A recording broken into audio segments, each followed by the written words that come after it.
پاکستان کے معروف ترین cricket umpire Aleem Dar کسی تعارف کے محتاج نہیں۔ دنیا بھر میں ان کے دیے گئے فیصلوں نے داغ بٹھائی۔ مسلسل 3 سال وہ دنیا کے بہترین امپائر قرار پائے، لیکن اچانک پاکستانی شائقین ان سے نالاں ہیں اور ان سے ریٹائرمنٹ کا مطالبہ کیوں کر رہے ہیں۔ 2009 سے 2012 کے دوران مسلسل 3 بار ICC کے بہترین امپائر کا ایوارڈ جیتنے والے علیم ڈار ان دنوں پاکستان اور نیوزی لینڈ کے درمیان کراچی میں جاری پہلے ٹیسٹ میچ میں امپائرنگ کے فرائض انجام دے رہے ہیں۔ علیم ڈار 141ویں بار ٹیسٹ میچ میں فیلڈ امپائر کی ذمہ داریاں ادا کر رہے ہیں۔ آج ٹیسٹ میچ کے پہلے روز ابتدائی وکٹیں جلد گرنے کے بعد کپتان بابر اعظم اور وکٹ کیپر بیٹر سرفراز احمد نے ٹیم کو سنبھال دیا۔ جب سرفراز احمد کا انفرادی سکور 26 پر پہنچا تو ٹیم ساؤتھی نے ان کے خلاف اپیل کی اور علیم ڈار نے انگلی اٹھا دی۔ سرفراز نے ریویو لیا تو فیصلہ غلط ثابت ہوا اور علیم ڈار کو فیصلہ واپس لینا پڑا۔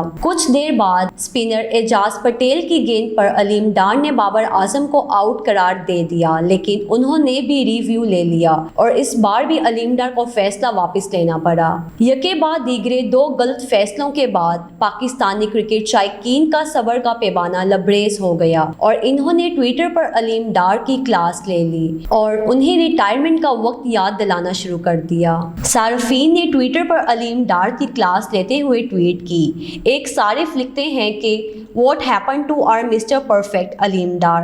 Time for retirement۔ ایک صارف لکھتے ہیں کہ علیم ڈار لاسٹ سیریز سے امپائرنگ بھول گئے ہیں، دن بہ دن ان کی عزت کم ہوتی جا رہی ہے۔ مزید ایک صارف نے ٹویٹ کی کہ It is time for Aleem Dar retirement۔ Aleem Dar losing his respect day by day۔ مزید ایک جگہ پہ ایک صارف نے ٹویٹ کی کہ All the decisions Aleem Dar has given against Pakistan in the last 2 weeks have been overturned or else hurt Pakistan on UC۔ کس بات کی فرسٹریشن علیم ڈار ہم پر نکال رہے ہیں۔ مزید یہ کہ علیم ڈار بین الاقوامی کرکٹ امپائر کے طور پر مشہور ہیں۔ انہوں نے اپنے بین الاقوامی امپائرنگ کا آغاز 16 فروری 2000 کو گجرانوالہ میں پاکستان اور سری لنکا کے درمیان ایک ون ڈے میں کیا۔